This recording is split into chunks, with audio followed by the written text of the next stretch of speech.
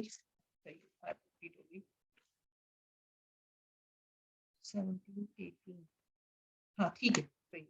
الم تر الی الذین اوتوا نصیبا من الکتاب، کیا دیکھا تم نے ان لوگوں کو جنہیں دیا گیا ایک حصہ کتاب میں سے، یؤمنون بالجبت والطاغوت، وہ ایمان لاتے ہیں جبت پر اور طاغوت پر۔ طاغوت شیطان، طاغوت ہر وہ سرکش قوت جو اللہ کی بندگی سے باہر نکال دے، اللہ کی بندگی نہ کرے۔ کبھی کبھی طاغوت ہمارا اپنا نفس بھی ہوتا ہے، اللہ کی بندگی کی طرف ہمیں نہیں آنے دیتا۔ وہ یقولون، اور وہ کہتے ہیں للذین، ان لوگوں کے لیے کفروا، جنہوں نے کیا، ہؤلاء اہدی من الذین آمنوا سبیلا، یہ لوگ زیادہ ہدایت یافتہ ہیں ان لوگوں سے جو ایمان لائے۔ اب یہ کس کو کہہ رہے ہیں؟ یہ یہودی کہہ رہے ہیں جو جبت اور طاغوت پر ایمان رکھتے ہیں، جبت پر، طاغوت پر، یعنی سرکش قوتوں پر۔ اس میں سب ہے، جبت میں کیا آتی ہیں؟ ٹوٹکے جو نکالتے ہیں، سپرسٹیشنز ہیں، فال نکالے جاتے ہیں، جو جادو کیے جاتے ہیں، یہ میں ٹرینڈ تھا نا، کیونکہ یہودی مانتے ہیں حضرت سلیمان علیہ السلام کو، حضرت سلیمان علیہ السلام کے عجائب کیا تھے کہ جن قبضے، جنوں سے کام کرواتے تھے، تو وہ حضرت سلیمان علیہ السلام پر الزام لگاتے تھے کہ یہ جادوگر ہے۔ پھر اللہ نے ملاکین ابی بابل ہاروت ماروت کو بھی بھیجا کہ یہ آزمائش کے طور پر ان کو جادو سکھائیں گے۔ تو یہودیوں کی بات کی جا رہی کہ یہ جبت اور طاغوت پر ایمان رکھتے ہیں، اور یہ کیا کہتے ہیں؟ یہ کہتے ہیں یہ جو مشرک ہے نا، عربی جو ہیں، جو نان مسلم ہیں، یہ صحابہ کرام سے کہیں زیادہ افضل ہے، ٹھیک ہے؟ کیوں؟ کس وجہ سے؟ کہ طریقہ زندگی ان کا بڑا اچھا ہے، ٹھیک ہے؟ جیسے آج بھی دیکھیں آپ، مسلمانوں کے مقابلے میں ہر دوسری قوم کی تعریف کی جاتی ہے، اولئک الذین لعنہم اللہ، اور یہی وہ لوگ ہیں جن پر لعنت کی اللہ نے۔ کس کی بات ہو رہی ہے؟ یہودیوں کی۔ ومن یلعن اللہ، اور جس پر لعنت کر دے اللہ، فلن تجد له نصیرا، تو ہرگز تم نہیں پاؤ گے اس کے لیے کوئی مددگار۔ ام لهم نصیب من الملک، کیا ہے ان کے لیے ایک حصہ بادشاہت میں سے، فاذا لا یؤتون، تو تب نہیں وہ دے، اگر ہو ان کے لیے ایک حصہ بادشاہت، یعنی ایسے لوگوں پر جن کے پیچھے باتیں کی جا رہی ہیں، اگر ان کو بادشاہت میں سے کچھ مل جائے تو یہ ایک حصہ بھی نہ دیں گے، ایک ذرہ بھی نہ دیں گے۔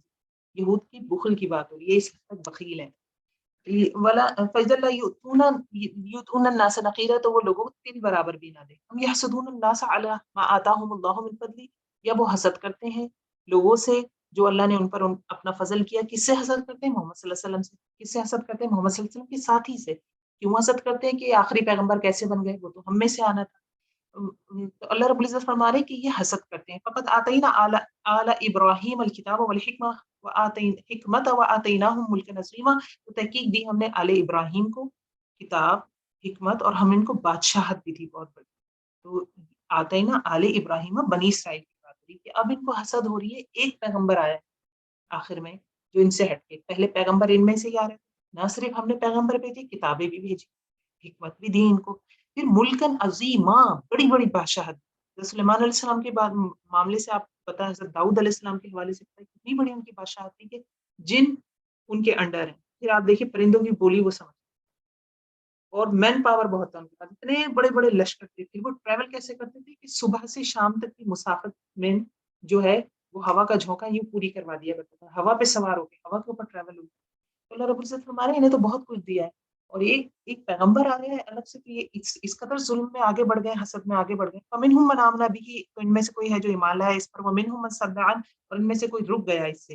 وکفی بی جہنم سعیرا، اور کافی ہے جہنم بھڑکتی ہوئی. یعنی ان میں سے بنی اسرائیل میں سے کچھ ایسے بھی ہیں خیر جو ایمان لے آئے، تو جو ایمان لے آئے ہیں تو ان کے لیے پھر اجر ہے، اور جو رک گئے اور جنہوں نے دوسروں کو بھی روک دیا ہے تو ان کے لیے پھر جہنم سعیرا. ان الذین کفروا بآیاتنا، بے شک وہ لوگ جنہوں نے کفر کیا ہماری آیات کا، سوف نصلیہم نارا، قریب ہم داخل کریں گے ان کو آگ میں. کلما نضجت جلودہم، جب پک جائیں گی ان کی کھالیں، بدلناہم جلودا غیرہا، تو تبدیل کر دیں گے کھالیں ان کے علاوہ، لیذوقوا العذاب، تاکہ وہ چکھیں عذاب کو. ان اللہ کان عزیزا حکیما، بے شک اللہ تعالیٰ ہے زبردست اور حکمت والا. اس میں بات یہ ہے کہ اعجاز قرآن میں سے ہے کہ جب جہنمیوں کی کھالیں پک جائیں گی، یعنی ان کا سینس ختم ہو جائے گا تکلیف کو محسوس کرنے کا، تو اللہ رب العزت ہمارے میں نئی کھال لگا. تو یہ پروف کرتا ہے کہ جو بندہ سینس کرتا ہے تکلیف کو، وہ اس کی کھال میں سینس ہے. یہ سائنس نے پتہ چلا ہے، قرآن میں پہلے بیان ہوا ہے، اور اللہ سے دعا مانگے کہ اللہ ہمیں ان میں ثنا بنائے. اللہم اجعلنا لا نجعلنا منہم. جی ثنا. السلام علیکم ورحمۃ اللہ وبرکاتہ. رب اشرح لي صدري ويسر لي امري واحلل عقدة من لساني يفقهوا قولي. رب يسر ولا تعسر وتمم بالخير. آیت نمبر 57 ہے والذین آمنوا وعملوا الصالحات سندخلهم جنات تجری من تحتها الانہار خالدین فیہا ابدا. اور وہ لوگ جو ایمان لائے اور انہوں نے اعمال کیے. نیک اعمال سے کیا مراد ہے کہ عمل کرتے وقت نیت ہماری درست ہونی چاہیے کہ جو ہم خالص اللہ کے لیے کر رہے ہیں، اور طریقہ جو ہے وہ سنت کے مطابق ہونا چاہیے. تو وہ نیک اعمال میں ہم القریب میں جنتوں میں لے جائیں گے جن کے نیچے نہریں بہ رہی ہیں، جس میں وہ ہمیشہ ہمیشہ رہیں گے. یہ کس کے لیے ہے؟ یہ ان لوگوں کے لیے ہے جو ایمان لائے اور انہوں نے نیک عمل کی، یعنی متقین. ان کے لیے وہاں صاف ستھری بیویاں ہوں گی. صاف ستھری بیویاں یہاں پہ کیا مراد ہے؟ صاف ستھری بیویوں سے ایسے مراد ہے کہ وہ ہر بری عادات سے پاک ہوں گی، ان کے اخلاق اچھے ہوں گے، اور نفاذ ہے ان سب چیزوں سے پاک ہوں گی، اور ہم انہیں گھنی چھاؤں اور پوری راحت میں لے جائیں گے. اچھا، یہاں پہ جو باغات کا ذکر ہے، باغات کا مطلب ہے کہ متقیوں کے لیے اللہ کی طرف سے یہ خاص جو ہے وہ جگہ ہے، باغات ہیں، اور ان کے نیچے سے 4 نہریں بہتی ہوں گی، پانی کی، دودھ کی، شراب کی اور شہد کی، اس میں وہ ہمیشہ رہیں گے. ٹھیک ہے. اور یہ ان کا جو جنت کا جو سایہ ہوگا، درختوں کا سایہ ہے، اس کے بارے میں حدیث آتی ہے کہ اتنا بڑا درخت ہوگا کہ اگر ایک گھڑ سوار ہے وہ 100 سال میں بھی اس کو پار نہیں کر سکے گا. یعنی ایک درخت کا سایہ اتنا ہوگا کہ وہ 100 سال بھی چلتا رہے تو اس کو پار نہیں کر سکتا. اور اس کے اندر ایک درخت ہے جنت میں، اور اس درخت کا نام ہے شجر الخلد. ٹھیک ہے. تو یہ جو ہے بتایا گیا ہے کہ جو نیک اعمال کریں گے ان کے لیے جو ہے وہ ان کے لیے اجر ہے. إن الله يأمركم أن تؤدوا الأمانات إلى أهلها وإذا حكمتم بين الناس أن تحكموا بالعدل إن الله نعم ما يعظكم به إن الله كان سميعا بصيرا. اللہ تعالیٰ تمہیں ترتیبی حکم دیتا ہے کہ امانت والوں کی امانتیں انہیں پہنچاؤ، اور جب لوگوں کا فیصلہ کرو تو عدل و انصاف کے ساتھ کرو.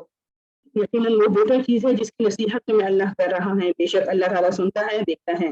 اچھا، یہاں پہ جو یہ آیت ہے اس کو ہم 2 کانٹیکسٹ دیکھیں گے. ایک جنرل کانٹیکسٹ ہوتا ہے کیونکہ ہم سب کے لیے، اور ایک ہے کہ کس سینیریو میں یہ آیت جو ہے وہ اتری تھی. اچھا، یہ آیت جو اتری تھی اس میں یہ تھا کہ جب فتح مکہ کا جب دن تھا تو اس میں جو چابیاں تھیں، جو مکہ کی جو چابیاں تھیں نبی صلی اللہ علیہ وسلم نے لے لی تھی. حضرت طلحہ تھے، I think, let me confirm, جی یہ حضرت عثمان بن طلحہ تھے. ٹھیک ہے. اور ان کے پاس چابیاں ہوا کرتی تھی، خاندانی طور پر جو ہے کعبہ چابیاں ان کے پاس ہوتی تھی. تو ان سے نبی صلی اللہ علیہ وسلم نے اس دن وہ چابیاں لے لی تھی. اس کے بعد جب یہ جو ہے مکہ فتح ہو گیا تو نبی صلی اللہ علیہ وسلم کعبہ میں تشریف لائے اور وہاں پہ طواف کیا، اور جو ہے اس کے بعد جب کعبہ سے باہر آتے ہیں تو یہ بات جو ہے وہ آیت پڑھے ہوتے ہیں ان اللہ یأمرکم ان تؤدوا الامانات الی اہلہا. تو پھر وہ حضرت عثمان بن طلحہ کو یہ چابیاں واپس کر دیتے ہیں، ٹھیک ہے، اور کہتے ہیں ان سے فرماتے ہیں یہ تمہاری چابیاں ہیں، آج کا دن وفا اور نیکی کا دن ہے، ٹھیک ہے، یہ خاص کانٹیکس ہے، لیکن اس کا حکم عام بھی ہے، اور جو ہے اس میں یہ ہے کہ امانتیں انہیں پہنچاؤ جو امانتوں کے اہل ہے۔ اس میں ایک تو یہ چیز آ جاتی ہے کہ اگر کوئی ہمارے پاس امانت رکھواتا ہے تو اس کو ایز اٹ از واپس کر دینا چاہیے، ٹھیک ہے، اگر کسی نے آپ کو اپنے کپڑے وغیرہ دیے، کوئی بھی چیز دی کہ آپ رکھ لیجیے میں آپ کو دن میں دے دوں، تو یہ نہیں کہ آپ اس کو پہن کے پھر اس کو واپس کر دیں، نہیں، یہ امانت میں خیانت ہو جاتی ہے۔ کوئی بھی چیز آپ اس کو دیکھیں ایزی ہو جاتی ہے۔ دوسری بات اس کو ہم ایسے بھی لے سکتے ہیں عہدے، اگر کسی کو عہدہ ملا ہے، کوئی پوزیشن ملی ہے تو اس کا ناجائز فائدہ نہ اٹھائے۔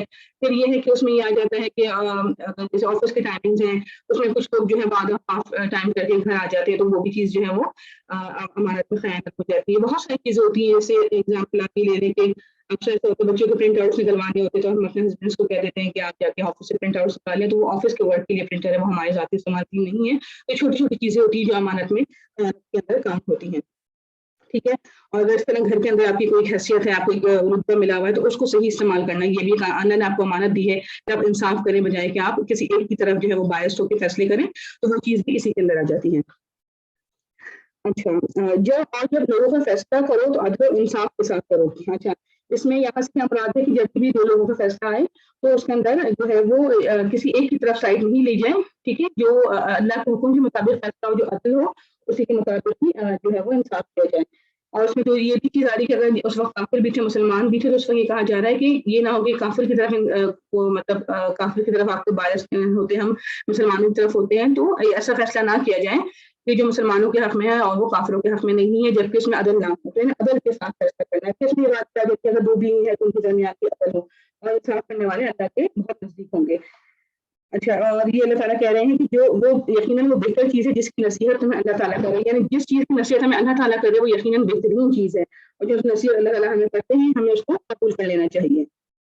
اے ایمان والو، فرما برداری کرو اللہ تعالیٰ کی اور فرما برداری کرو رسول صلی اللہ علیہ وسلم کی اور تم میں سے اختیار والوں کی۔ پھر اگر کسی چیز میں اختلاف کرو تو اسے لوٹاؤ اللہ کی طرف اور رسول کی طرف، اگر تمہیں اللہ پر اور قیامت کے دن پر ایمان ہے، یہ بہت بہتر اور باعتبار انجام کے بہت اچھا۔ اب یہاں پہ کہا جا رہا ہے کہ اب پھر وہی بات کی جا رہی ہے کہ اللہ اور اس کے رسول کی اطاعت کرنی ہے ہمیں، اور تم میں سے اختیار والوں کا کیا مطلب ہے؟ اولی الامر، ٹھیک ہے۔ اولی الامر کون ہوتے ہیں؟ اولی الامر وہ ہوتے ہیں جو ذمہ دار ہوتے ہیں، جن کے پاس اتھارٹی ہوتی ہے۔ اچھا، اب دو چیزیں ہوتی ہیں اس میں یہ ہے، ایک صاحب امر ہوتے ہیں، صاحب امر جن کو کہا جاتا ہے وہ علماء ہوتے ہیں، اور اولو الامر کیا ہوتے ہیں؟ جو علماء نے جو حق کی بات بتائی ہوتی ہے، جو انصاف کی بات بتائی ہوتی ہے، اس کو نافذ کرتے ہیں، ٹھیک ہے۔ یہ دو چیزیں ہوتی ہیں۔ یہاں جو بات کی جا رہی ہے اگر کانٹیکسٹ میں دیکھیں، یہاں رسول اللہ صلی اللہ علیہ وسلم سے مراد ہے، اور رسول سے مراد کیا ہے؟ خاص رسول، ٹھیک ہے۔ رسول سے کیا مراد ہے؟ یہاں پہ خاص رسول صلی اللہ علیہ وسلم ہے، اور یہاں پہ چونکہ ایمان والوں کی بات ہے تو یہ لوگ اللہ اور آپ پر ایمان رکھتے ہیں، اور پچھلی شریعتیں آپ صلی اللہ علیہ وسلم نے آنے کے بعد منسوخ کر دی تھی۔ تو پھر ابھی کہہ رہے ہیں کہ اگر یہ کہا جا رہا ہے شاید میں، اگر تم لوگوں کے درمیان کوئی تنازع ہو جائے تو پھر اس کو کیا کرو، یعنی کہ علماء کے دوران ہو جائے، ٹھیک ہے، علماء میں آپس میں کوئی چیز ہو تو اجتہاد کریں گے تو قرآن سنت کی روشنی میں کیا جائے گا، یعنی قرآن کی طرف اس کو معاملے کو پھیر دو، اگر لوگوں کے درمیان ہو تو قرآن پاک سے رجوع کرو۔ اللہ کی طرف پھیرنے سے یہاں پہ کیا مراد ہے؟ اللہ کی طرف پھیرنے سے مراد ہے کہ قرآن سے رجوع کرنا، اور آپ وسلم سے پھیرنے کی مراد یہ ہے کہ سنت کو فالو کرنا۔ اچھا، اور جب آپ وسلم زندہ تھی تو اس وقت یہ تھا کہ آپ صلی اللہ علیہ وسلم کے پاس جا کے ان سے رابطہ کیا جائے۔ اور یہاں پہ کہا جا رہا ہے کہ اگر تم سچے ہو، یعنی اگر تم اللہ اور اس کے رسول پر ایمان لاتے ہو تو قرآن و سنت کے مطابق فیصلہ کرو، اور یہی چیز سب سے بہترین ہے۔ کیا آپ نے نہیں دیکھا جن کا دعویٰ تو یہ ہے کہ جو کچھ آپ پر اور جو کچھ آپ سے پہلے اتارا گیا اس پر ان کا ایمان ہے، لیکن وہ اپنے فیصلے غیر اللہ کی طرف لے جانا چاہتے ہیں، حالانکہ انہیں حکم دیا گیا ہے کہ شیطان کا انکار کریں۔ شیطان تو یہ چاہتا ہے کہ انہیں بہکا کر ٹوٹ ڈال دے۔ ان سے جب کہا جائے کہ اللہ کے نازل کا کلام کی رسول اللہ صلی اللہ علیہ وسلم کی طرف آؤ تو آپ دیکھ لیں گے کہ یہ منافق آپ سے منہ پھیر کر رکے ہوئے ہیں۔ کہا جا رہا ہے کہ وہ لوگ جو یہودی تھے، ٹھیک ہے، وہ کہتے ہیں کہ وہ ایمان رکھتے ہیں قرآن کو، شریعت پر اور جو آپ صلی اللہ علیہ وسلم سے پہلے نازل کیا، لیکن وہ کیا چاہتے ہیں کہ وہ فیصلے آپ صلی اللہ علیہ وسلم سے نہ کروائیں، یعنی جب فیصلوں کا وقت آتا ہے کسی چیز متنازع کے وقت، وہ آپ صلی اللہ علیہ وسلم کے پاس نہیں آتے بلکہ وہ طاغوت کی پیروی کرتے ہیں۔ طاغوت کیا ہے کہ یعنی شیطان کے بہکاوے میں آ جاتے ہیں اور شیطان ان کو بھٹکا دیتا ہے اور ان کو گمراہی میں مبتلا کر دیتا ہے۔ یعنی کہا جا رہا ہے کہ منافق ویسے تو کہتے ہیں کہ ہم آپ کے ساتھ ہیں، اللہ کو مانتے ہیں، آپ کو مانتے ہیں، لیکن اصل میں یہ ان کے اندر منافقت ہے اور یہ آپ سے بغض رکھتے ہیں۔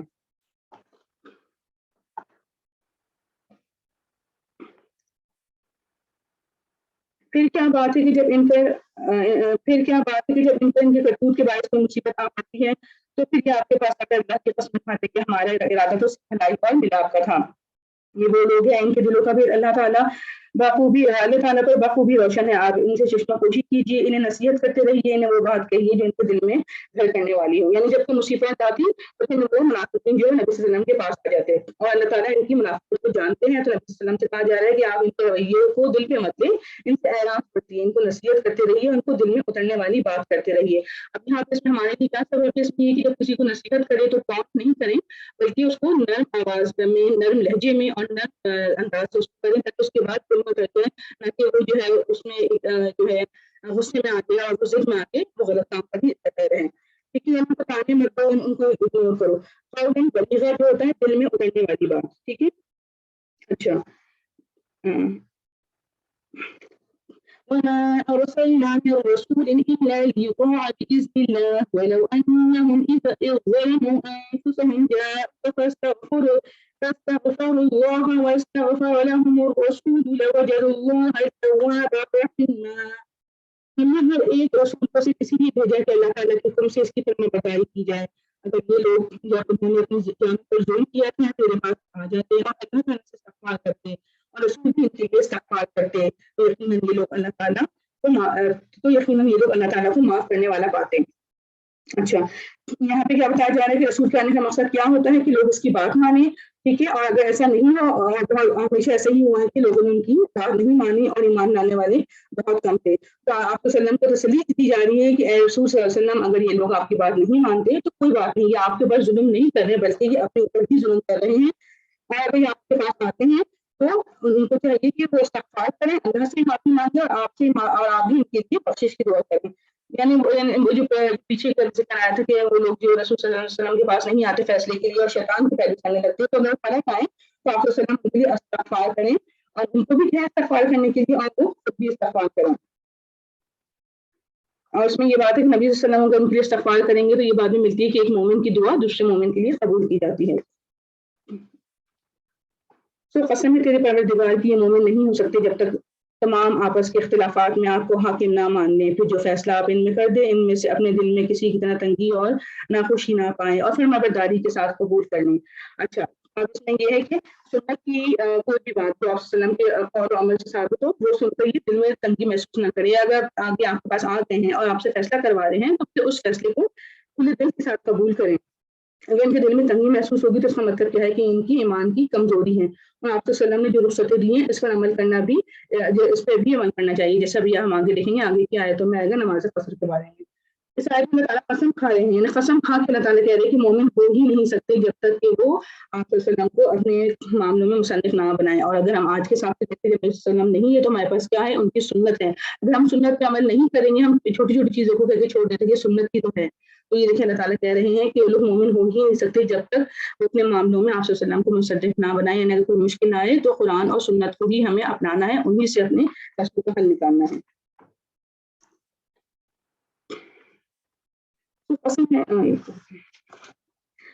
اور اگر ہم ان پر فرض کرتے تھے کہ اپنی جانوں کو قتل کر ڈالو یا اپنے گھر سے نکل جاؤ تو ان میں سے بہت ہی کم لوگ بچا جاتے. اگر یہ وہی کریں گے جس کی انہیں نصیحت کی جاتی ہے تو یقیناً یہ ان کے لیے بہتر ہے اور بہت زیادہ مضبوطی والا ہے. اور تب تو انہیں ہم اپنے پاس سے بڑا ثواب دیں اور یقیناً انہیں راہ راست دکھائیں. اور جو بھی اللہ تعالیٰ کی رسول صلی اللہ علیہ وسلم کی فرما برداری کرے گا ان لوگوں کے ساتھ ہوگا جن پر اللہ تعالیٰ نے انعام کیا, جیسے نبی اور صدیق اور شہید اور نیک لوگ, یہ بہترین رفیق ہیں.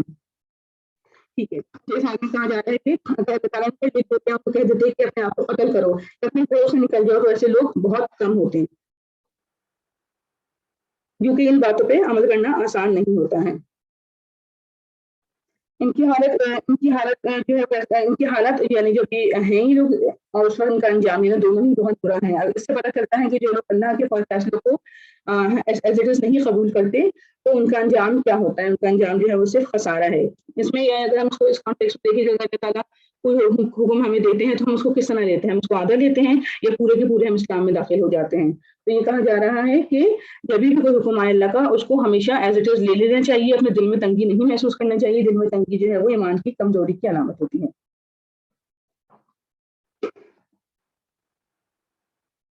اچھا, اور پھر اس میں آگے بتایا گیا ہے کہ جو لوگ اللہ کے فیصلوں کے آگے سر جھکا دیتے ہیں تو اللہ کے پاس ان کے لیے اجر عظیم ہے، اور ان لوگوں کو اللہ کی طرف سے ہدایت اور استقامت ملتی ہے. اور وہ لوگ جو اللہ رسول کی تعریف کریں گے تو اللہ ان پر خاص انعام فرمائے گا، اور وہ لوگ کن کے ساتھ ہوں گے؟ نبیوں، صدیقوں، شہداء اور صالحین کے ساتھ ہوں گے. یہ سب سے ہائیسٹ درجہ ہوگا جنت کا. آیت نمبر 70. یہ فضل اللہ کی طرف سے ہے اور کافی ہے اللہ تعالیٰ جاننے والا. یا ایھا الذین آمنوا خذوا حذرکم فانفروا ثبات او فانفروا جمیعا.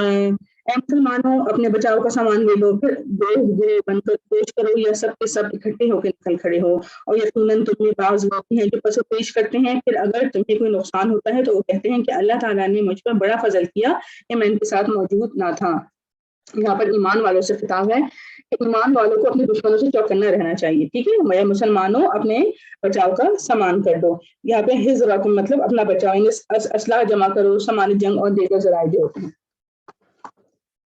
مومن حالت کے مطابق جو اپنی تیاری رکھتا ہے، مسلمانوں کہا جا رہا ہے کہ اب اگر ان کے اوپر جنگ مسلط کر دی جائے تو اس سے پہلے اپنے آپ کو تیار کر کے رکھے، اپنا بچاؤ رکھو، محتاط رکھو. کیونکہ جنگ احد جب ختم ہوئی تھی تو مسلمان ڈر کی کیفیت میں تھے، تو اس پر آیت نازل ہوئی ہے کہ ڈرنے کے بجائے اپنی تیاری پوری رکھو. کیونکہ مدینہ کے اندر بھی منافق تھے نا، تو یہ ان کو ڈراتے رہتے تھے کہ کبھی بھی جنگ ہو جائے گی، دشمن آ رہا ہے، جس کی وجہ سے وہ لوگ حالت امن میں نہیں تھے. منافقین کی جو منافقت جو تھی نا، یہ سب پہ نہیں کھلی ہوئی تھی، اور اس میں سے کچھ مسلمانوں کے ساتھ ملے بھی ہوئے تھے. تو یہی ہوا تھا کہ جب ان کو جنگ کے لیے بلایا گیا تھا تو وہ منافقین جو تھے وہ نہیں آئے تھے، کیونکہ بظاہر سے وہ مسلمان تھے لیکن وہ اندر سے منافق تھے. تو اللہ تعالیٰ کیا خبردار کر رہے ہیں کہ تمہارے ایسے معاشرے میں ایسے لوگ موجود ہیں جو ابھی بھی خطرے کے وقت پیچھے ہٹ جائیں گے. وہ صرف تمہیں ڈرا رہے ہیں تاکہ تم پہ امن کی جو ہے یہ حالت امن نہ رہے، تم خوف نہ جاؤ. اور اگر تم کو مشکل آئے گی تو اس پہ وہ خوش ہوں گے اور شکر کہیں گے کہ ہم نہیں گئے، ہم تو بچ گئے. نیکی کے وقت جو ہے اس کو اس تعلیم میں دیکھتے ہیں کہ جیسے کوئی نیکی کا کام آ جاتا ہے، ٹھیک ہے، ہمیں فوراً ہم اس پہ ڈیسیجن نہیں لیتے کہ ہمیں کرنا چاہیے نہیں کرنا چاہیے. ٹھیک ہے، تو پھر کبھی انسان کے دل میں خواہش ہو، مطلب شیطان کے اس سے آ جاتا ہے، اچھا وہ ابھی نہیں گئے، ٹائم بچ گیا، اچھا وہ پیسے بچ گئے. تو یہ سب کسی سے بھی ریلیٹ کیا جا سکتا ہے. تو وہ اس وقت منافقین تھے، وہ کہتے ہیں اچھا وہ ہم نہیں گئے، ہماری جان بچ گئی. تو اگر ہم یہی رویہ ابھی اختیار کرتے ہیں کہ کوئی نیکی کا کام ہے، کسی اللہ کے دین کا کام ہے، ہم پیچھے ہٹ جاتے دل میں خیال کرتے ہیں کہ اچھا وہ ابھی ہم نے کوئی اور کام کر لیا، کا کام نپٹا دیا، درس بھی نہیں گئے. تو یہ سوچیں اس چیز سے اپنے آپ کو ریلیٹ کرتے ہیں ہم اس چیز سے. ٹھیک ہے، اور اگر تمہیں اللہ تعالیٰ کو کوئی فضل مل جائے، یعنی اگر مسلمانوں کو کوئی غم ملے، کوئی تکلیف ملے تو وہ خوش ہوتے دل میں، لیکن اگر اللہ کا کوئی فضل مل جاتا ہے اس کا نام گویا تم نے ان میں دوستی تھی ہی نہیں، کہتے بھی کاش میں بھی ان کے ہمراہ ہوتا تو بڑی کامیابی کو پہنچتا. اگر پھر جب مسلمانوں کو کامیاب دیکھتے ہیں یا ان کو دیکھتے ہیں مراد ہے کہ مال غنیمت، اور دیکھتے ہیں کہ اگر ان کو مال غنیمت مل گیا تو کیا کہتے ہیں جو ہے کہ کاش میں بھی جو ہے تمہارے ساتھ جنگ میں جاتا تو مجھے بھی مال غنیمت مل جاتا، کیونکہ مال کی محبت بہت تھی نا ان کے دل میں، تو اس وجہ سے وہ کہتے تھے. بس جو لوگ دنیا کی زندگی کو آخرت کے بدلے دے چکے ہیں انہیں اللہ تعالیٰ کی راہ میں جہاد کرنا چاہیے، اور جو شخص اللہ کی راہ میں جہاد کرتے ہوئے شہادت پا لے یا غالب آ جائے، یقیناً ہم اسے بہت بڑا ثواب عنایت فرمائیں گے. اچھا، یہاں پہ یہ ہے کہ جو آخرت کمانے کے لیے دنیا بیچ دیتے ہیں، اسی کے کچھ چھوٹی سی اس کے لیے، یعنی دنیا ان کے لیے زیادہ امپورٹنٹ ہوتی ہے آخرت کے مقابلے میں، تو انہیں چاہیے کہ پھر خالص پھر جو ہے جی جو لوگ دنیا کی زندگی کو آخرت کے بدلے بیچ چکے ہیں، یعنی دنیا کا آرام اور دنیا کا مال جو ہے وہ آخرت کے گھر کے حصول کے لیے بیچ چکے ہیں، یعنی سے وہ اللہ کے لیے جہاد کریں، چاہے جہاد بالنفس ہو، اپنے نفسوں کے ساتھ ہو، یا جہاد یا صرف مال کے ساتھ ہو، یا وقت کے ساتھ ہو، یا علم کے ساتھ ہو، تو پھر اللہ تعالیٰ اس کو اجر دیں گے. اور اس میں صرف ہمارا مقصد جو ہے وہ صرف اللہ کی رضا ہونی چاہیے. اور جو کوئی شخص اللہ کے راستے میں شہید ہو یا غازی ہو، دونوں صورتوں میں اس کے لیے اجر عظیم ہے. اور جو ایک مومن ہوتا ہے وہ دنیا کے حصول کے لیے جو ہے وہ جنگ نہیں کرتا، بلکہ وہ اللہ کی رضا اور دین کی سربلندی اور آخرت کی کمائی کے لیے گھر کرتا ہے.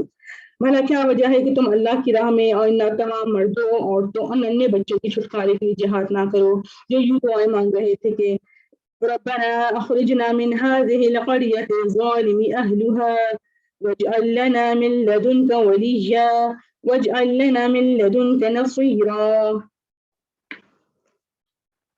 اچھا، یہاں پہ نبی صلی اللہ علیہ وسلم ہجرت کر کے مدینہ منورہ تشریف لے آتے ہیں، جہاں مدینے میں جو ہے وہ بار بار اظہار ہو رہی ہوتی ہے. تو وہاں مکہ میں بھی جو لوگ ہجرت نہیں کر سکے تھے، ہجرت کون لوگ نہیں کر سکے، جو معذور تھے بیچارے، جو عورتیں تھیں، جو بچے تھے، اور وہ مسلمان بھی جو نہیں انہوں نے ہجرت نہیں کی تھی، جن کے دل میں نفاق تھا. ٹھیک ہے، کچھ کمزور لوگ وہاں رہ گئے تھے. اگر وہ اسلام کی رہائی کرتے جو کمزور لوگ تھے تو انہوں نے اپنا اسلام ظاہر نہیں کیا تھا. جو لوگ اسلام ظاہر کرتے تھے جیسے باقی لوگوں نے اسلام ظاہر کیا تو پھر وہ لوگ وہاں سے نکال دیے جاتے ہیں، ان کے لیے بڑی سی ضرورت بن جاتی ہے، تکلیف ہو جاتی ہے، وہ اللہ تعالیٰ کو پکارتے ہیں، اللہ تعالیٰ سے کہتے ہیں کہ یا اللہ ہمیں اس بستی سے نکال اور ان ظالموں کے جنگل سے نکال اور بنا ہمارے لیے اپنے پاس کوئی مددگار۔ اچھا، خاص طور پہ کہا جاتا ہے کہ حضرت عباس کے بارے میں جو ہے نا یہ آیت نازل ہوئی، وہ اس وقت بزرگ تھے اور وہ وہاں سے یہاں تشریف نہیں لا سکتے تھے۔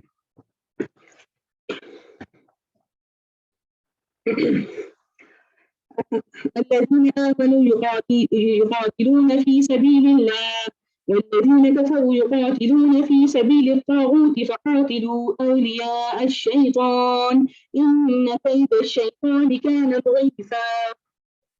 جو لوگ ایماندار ہیں وہ تو اللہ کی راہ میں جہاد کرتے ہیں، اور جن لوگوں نے کفر کیا وہ اللہ کے سوا اوروں کی راہ میں کرتے ہیں، یعنی جو لوگ ایمان لاتے ہیں ان کا مقصد اللہ کی رضامندی ہوتا ہے، لیکن جو دوسرے لوگ ہوتے ہیں تو اللہ پہ ایمان نہیں لاتے ہیں، تو کفار کی بات ہو رہی ہے تو وہ کیا کرتے ہیں، وہ شیطان کا مقصد یا اپنے نفس کے لیے وہ جنگ کر رہے ہوتے ہیں، وہ تاغوت کے راستے میں جنگ کرتے ہیں۔ اور یہ تاغوت سے مراد کیا ہے، کفار جو تھے، کفاروں کے جو سردار تھے، ٹھیک ہے، جن کے پیچھے ان کی شان و شوکت تھی، وہ ان کے لیے لڑ رہے ہوتے تھے تاکہ ان کے لڑے بھی ان کو بھی پیسہ ملے، دولت ملے یا کوئی رتبہ مل جائے۔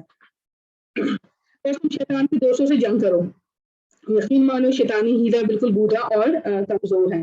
تو یہاں پہ کہا جا رہا ہے کہ ایمان والو شیطان کے دوست یعنی جو کفار ہیں ان سے جنگ کرو اور خوف نہیں کھاؤ، کیونکہ کامیابی کی بنیاد اخلاص ہوتی ہے، اور چال جو ہوتی ہے شیطان کی وہ ہمیشہ ناکام ہوتی ہے۔ شیطان کی چال سے کیا مراد ہے، ہیلا مطلب چال، ٹھیک ہے، اس سے کیا مراد ہے، شیطان کی چال سے وہ وسوسے ڈالتا ہے، ڈر ڈالتا ہے، خوف ڈالتا ہے، لیکن اس کے مقابلہ ہم کیسے کرتے ہیں، جب ہمارے اندر تقویٰ ہو، یعنی ہمارا خود کا ایمان مضبوط ہو۔ اور اس کا مسئلہ بھی دیکھ سکتے ہیں کہ شیطان کے دوستوں سے جنگ نہ کرو، یعنی وہ لوگ جو آپ کو گناہ کے کام کی طرف راغب کرتے ہیں اور آپ پہ ٹائم ویسٹ کرتے ہیں، آپ کو دوسری چیزوں میں لگا کے رکھتے ہیں، تو ان سے بچنا۔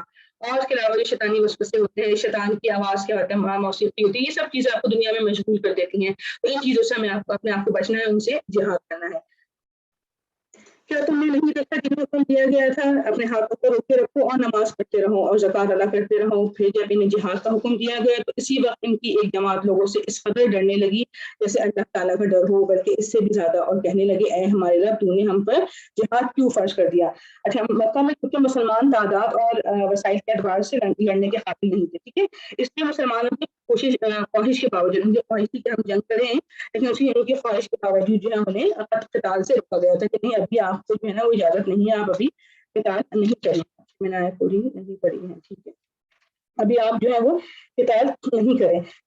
وہاں پہ دو باتوں کی جو ہے تاکید کی جا رہی ہے، ایک یہ کہ کافروں کے ظالمانہ رویوں کو صبر اور حوصلے سے برداشت کریں اور افو درگزر سے کام لیں۔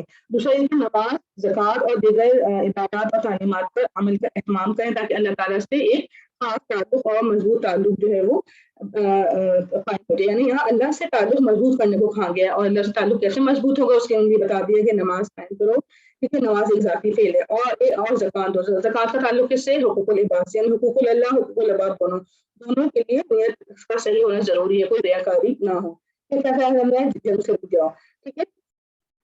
پھر کیا ہوتا ہے کہ پہلے حکم منسوخ ہو جاتا ہے جب مسلمان پاور میں آ جاتے ہیں، پھر ان کو قتال کا حکم دے دیا جاتا ہے، یہ ہم پیچھے پڑ چکے ہیں، اور پھر ان کو ظلم کرنے والوں کی سے جنگ کرنے کی اجازت مل جاتی ہے۔ پھر جب ان کو اجازت مل جاتی ہے، جب اجازت ملنے پر جب اجازت مل جاتی ہے تو ان کے دل میں ایک خوف تو ہوتا ہی ہے نا ان کا دشمنوں کا، تو وہ دشمنوں سے، کافروں سے، مشرکین سے ویسے ڈرنے لگ جاتے ہیں کہ جیسے وہ اللہ سے ڈر رہے ہوں، اور پھر اسے وہ کہنے لگتے ہیں کہ اے اللہ تو نے ہم پر جنگ کیوں مسلط کر دی، کیوں ہمیں مہلت مل دی، کچھ ہمیں وقت مل جاتا۔ تو آپ وسلم سے کہا جا رہا ہے کہ آپ کہہ دیجیے دنیا کا فائدہ تو بہت تھوڑا ہے اور آخرت کا فائدہ بہت بہتر ہے، کیونکہ یہ عارضی ہے، دنیا اور آخرت ہمیشہ رہنے والا گھر ہے، اس لیے اللہ تعالیٰ سے ڈرو اور ان لوگوں سے نہ ڈرو۔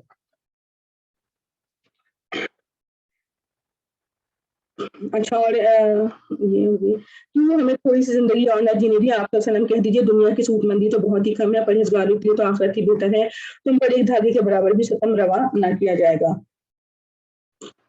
اس میں جو ہے اس کا دوسرا معنی یہ بھی لیا گیا ہے کہ یہ جو حکم آیا ہے تو وہ کہہ رہے تھے کہ آپ کچھ عرصے کے بعد اللہ تعالیٰ اس حکم کو کیوں نہ مؤخر کر دیا گیا۔ تو اب یہاں پہ جو کہا جا رہا ہے کہ تم جہاں مسلمانوں کو سمجھایا جا رہا ہے تم جہاں کہیں بھی ہو موت میں آ پکڑے گی کہ گو تم مضبوط قلعے میں ہو، ایسے کمزور مسلمانوں کو سمجھانے کے لیے کہا جا رہا ہے. پہلے تو کہا گیا کہ دنیا فانی ہے، اس کا عارضی فائدہ ہے، ٹھیک ہے، جس لیے تم مہلت طلب کر رہے ہو.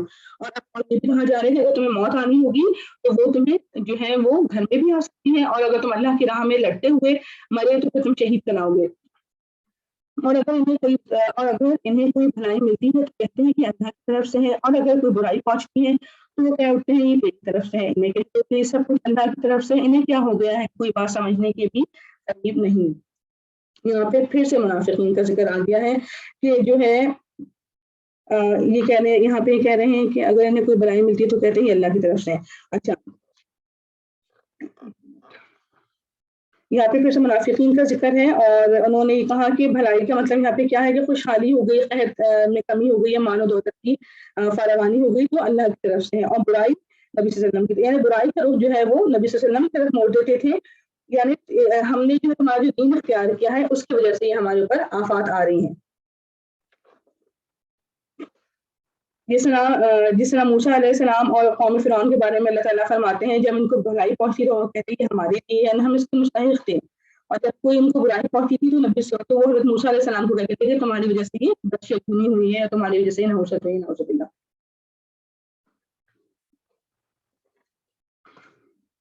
آیت نمبر 79.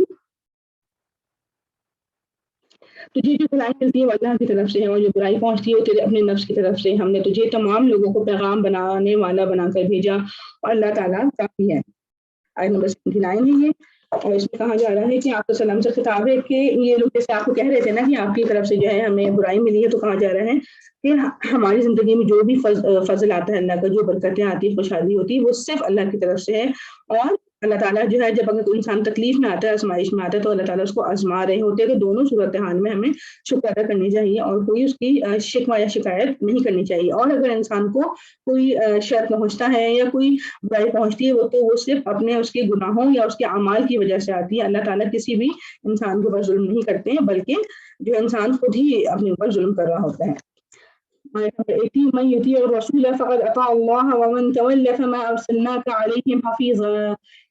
اس رسول صلی اللہ علیہ وسلم کی جو اطاعت کرے اسی نے اللہ کی فرما برداری کی، اور جو منہ پھیر لے تو ہم نے آپ کو ان پر نگہبان بنا کر نہیں بھیجا. یعنی کہ رسول کی اطاعت کرے تو وہ اللہ کی اطاعت کرے گا. پیغمبر کا مقام بہت بڑا ہوتا ہے، پیغمبر اللہ کے چنے ہوئے ہوتے ہیں. تو جو کوئی پیغمبر کی نافرمانی کرے گا تو اس کا مطلب یہ ہے کہ وہ اللہ کی نافرمانی کر رہا ہے. آپ صلی اللہ علیہ وسلم کو کہا جا رہا ہے کہ آپ ان کے اوپر نگران نہیں ہیں، ٹھیک ہے. آپ جو اس کا مقصد تھا آپ نے پیغام پہنچانا، آپ نے پیغام پہنچا دیا. اب ان کی مرضی ہے کہ یہ آپ کی پیروی نہ کریں یا نہ کریں.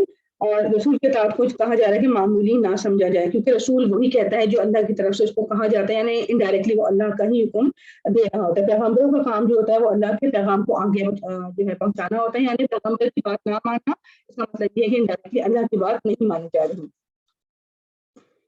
وَيَقُولُونَ طَاعَةٌ فَإِذَا بَرَزُوا مِنْ عِنْدِكَ بَيَّتَ طَائِفَةٌ مِّنْهُمْ غَيْرَ الَّتِي تَقُولُ وَاللَّهُ يَكْتُبُ مَا يُبَيِّتُونَ فَأَعْرِضْ عَنْهُمْ وَتَوَكَّلْ عَلَى اللَّهِ وَكَفَىٰ بِاللَّهِ وَكِيلًا.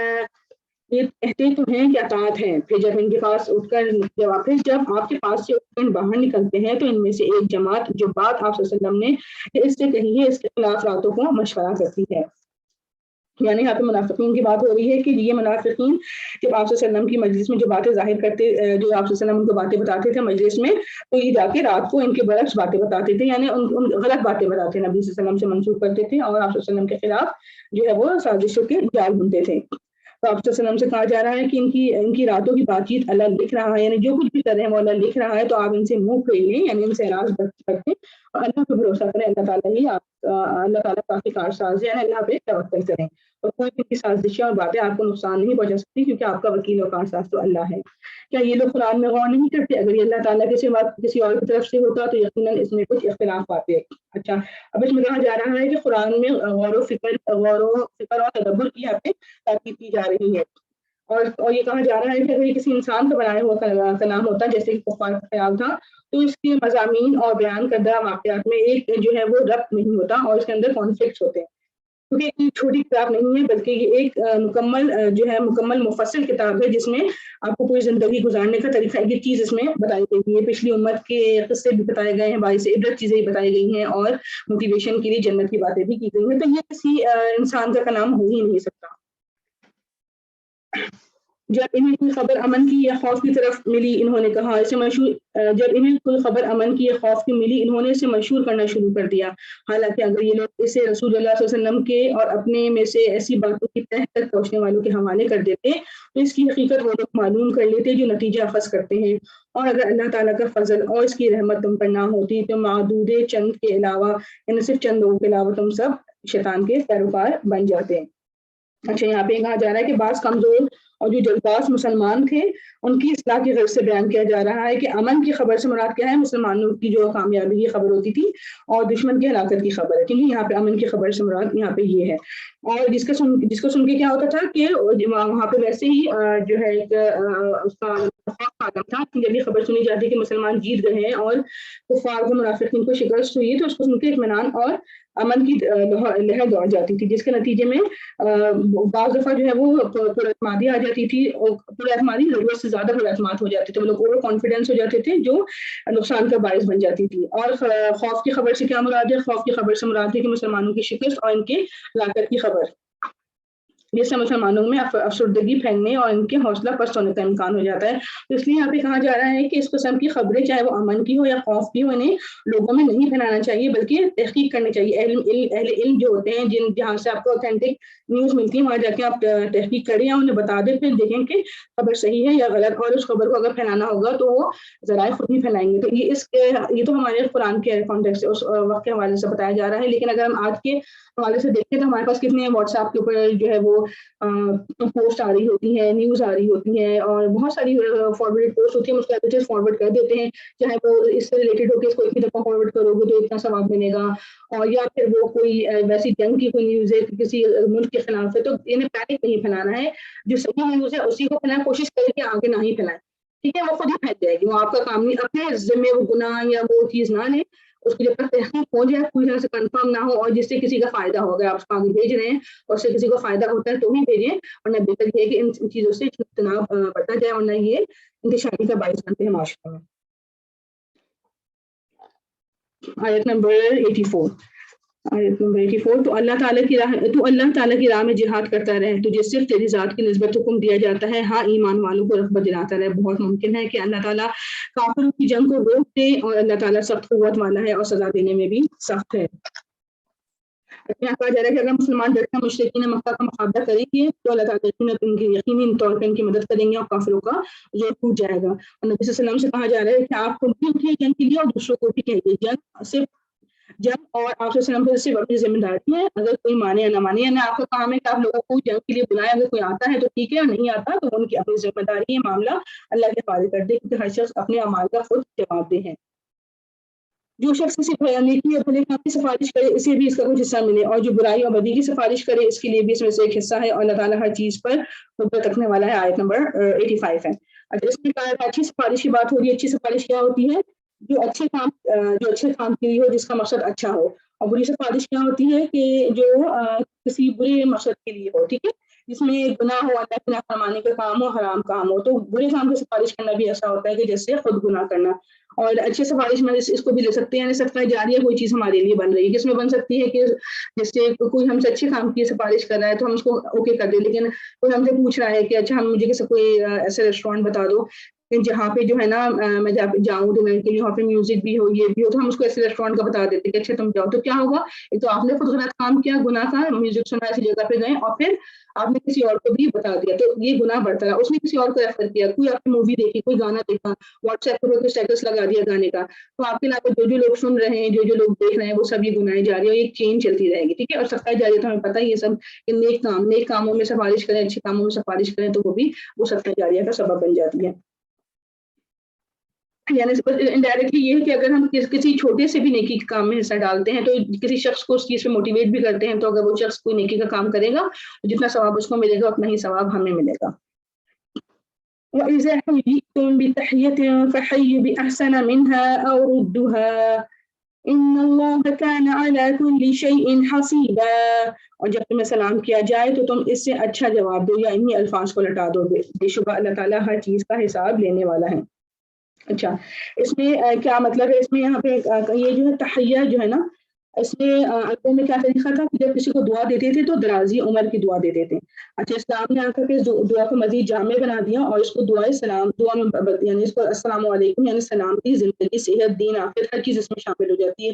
اگر ہم اس کو پورا سلام کریں نا السلام علیکم ورحمۃ اللہ وبرکاتہ تو اس میں کیا آ گیا سلامتی آ گیا رحمت آ گئی برکت آ گئی. ٹھیک ہے تو یہ کہا جا رہا ہے کہ اس سے بہتر جواب دینے کو اگر السلام علیکم کہیں تو آپ اس کو السلام علیکم ورحمۃ اللہ کہیں. کوئی آپ کو السلام علیکم ورحمۃ اللہ کہے تو آپ نے کہنا السلام علیکم ورحمۃ اللہ وبرکاتہ.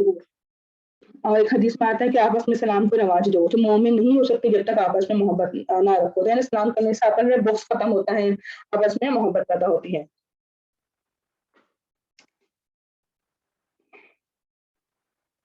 اور سلام کا جو ہے جواب دینا ہے وہ واجب ہوتا ہے اور جو ابتدا کرتا ہے سلام میں اس کو زیادہ اجر ملتا ہے. آیت نمبر 78. اللہ تعالیٰ اللہ وہ ہے جس کے سوا کوئی معبود نہیں. وہ تم سب کو قیامت کے دن جمع کرے گا جس کے آنے میں کوئی شک نہیں. اللہ تعالیٰ سے سچی بات اللہ تعالیٰ سے زیادہ سچی بات کرنے والا کون ہے. یہاں پہ یہی کہا جا رہا ہے کہ اللہ تعالیٰ جو ہے وہ عبادت کے لائق ہے لیکن اللہ کوئی عبادت کے لائق نہیں ہے. اور قیامت کے دن جو ہے اللہ تعالیٰ سب کو اکٹھا کر دیں گے اور جن کے ہونے میں کوئی شک نہیں ہے کیونکہ اللہ تعالیٰ نے یہ بات کہی ہے تو اللہ سے زیادہ سچی بات کسی کی نہیں ہو سکتی. آیت نمبر 88. فما لكم في المنافقين فئتين والله أركسهم بما كسبوا أتريدون أن تهدوا من أضل الله ومن يضلل الله فلن تجد له سبيلا. تمہیں کیا ہو گیا کہ منافقوں کے بارے میں دو گروہ ہو رہے ہیں. انہیں تو ان کے اعمال کی وجہ سے اللہ تعالیٰ نے اوندھا کر دیا ہے. اب کیا تم یہ منصوبہ باندھ رہے ہو کہ اللہ تعالیٰ کے گمراہ کیے ہوئے کو تم راہ راست پہ لا کھڑا کرو جس سے اللہ تعالیٰ راہ بلا دے تو ہرگز ان کے لیے کوئی راہ نہ پائے گا. ان کی تو چاہت ہے کہ جس طرح کافر وہ ہے تم بھی ان کی طرح کفر کرنے لگو پھر سب یکساں ہو جاؤ. بس جب تک یہ اسلام کی خاطر وطن نہ چھوڑے ان میں سے کسی کو حقیقی دوست نہ بناؤ. پھر اگر یہ منہ پھیر لیں تو انہیں پکڑو اور قتل کرو جہاں بھی یہ ہاتھ لگ جائیں. خبردار ان میں سے کسی کو اپنا رفیق اور مددگار نہ سمجھ بیٹھنا. یہ آیت نمبر 88 ہے. یہ منافقین کے بارے میں ہی یہ آیت ہے. اس میں زید بن ثابت رضی اللہ تعالیٰ عنہ کہتے ہیں کہ جب نبی صلی اللہ علیہ وسلم احد کی طرف نکلے تو کچھ لوگ آپ صلی اللہ علیہ وسلم کو چھوڑ کر واپس آ گئے اور 300 کے قریب لوگ. ٹھیک ہے اور کچھ لوگ کہتے تھے کہ انہوں نے نبی صلی اللہ علیہ وسلم کا ساتھ چھوڑ دیا تو یہ مسلمان نہیں ہو سکتے تو ان کے ساتھ بھی جنگ کرنی چاہیے. یعنی جو لوگ واپس آ گئے تھے تو ان کے ساتھ بھی کہا جا رہا تھا کہ جنگ کرنی چاہیے. کچھ لوگ کہتے تھے کیونکہ کلمہ گو ہے تو ان کے ساتھ جنگ نہیں کرنی چاہیے. تو اس موقع پہ یہ آیت نازل ہوتی ہے کہ اس طرح کچھ لوگوں نے ہجرت کی نبی صلی اللہ علیہ وسلم کے ساتھ اور جب یہ دیکھا کہ حالات مشکل ہیں تو واپس چلے گئے. دو کانٹیکسٹ ہے کہ ایک احد کا واقعہ اور ایک ہجرت کا واقعہ. کہ ہجرت کے وقت بھی ایسا ہوا تھا کچھ لوگوں نے نبی صلی اللہ علیہ وسلم کے ساتھ ہجرت کی تھی لیکن اب دیکھا کہ حالات صحیح نہیں ہے مدینے کی مشکلات ہے تو وہ واپس چلے جاتے. تو اس میں بھی دو گروہ بن گئے تھے. تو یہ آیت نازل ہوئی تھی کہ ایسا نہیں ہونا چاہیے تھا یعنی گروہ بندی نہیں ہونا چاہیے تھی. اللہ تعالیٰ نے منافقوں کو الٹا پھیر دیا کیونکہ انہوں نے رسول کی حکم کی نافرمانی کی. یعنی ان کا دل پھیر دیا تھا اللہ نے ان کو دوبارہ کفر کی جانب پھینک دیا اور ان کو مزید بھٹکا دیا. تو جو اللہ اس کے رسول کی نافرمانی کرتا ہے اللہ تعالیٰ اس کو نیکی سے دور کر دیتے ہیں ان کو گناہوں سے قریب کر دیتے ہیں. اور یہ بات اگر ہم اپنے اوپر بھی اپلائی کریں ہم دیکھتے ہیں کہ اگر ہم کوئی نیک کام بار بار کر رہے ہیں اور فرائض کی پابندی ہوتی ہے تو ہمیں مزید نیکیوں کے موقع ملتے ہیں. لیکن اگر ایسا ہوتا ہے کہ کچھ کبھی ہم تہجد کے لیے اٹھنا چاہ رہے ہو تو مہینوں گزر جاتے ہیں ہم نہیں اٹھ پاتے تو وہ کیا ہو جاتا ہے کہ ہمارے گناہ ہوتے ہیں جو ہمارے آڑے آ جاتے ہیں. یعنی چھوٹے چھوٹے گناہ جو ہوتے ہیں ہمیں نیکیاں کرنے سے روک دیتے ہیں. تو اللہ تعالیٰ سے مستقل استغفار کرنا چاہیے تاکہ اللہ تعالیٰ ہمارے چھوٹے چھوٹے گناہوں کو معاف کر دے اور مزید جو ہے وہ نیکیوں کے ہمارے لیے راستے کھل جائیں.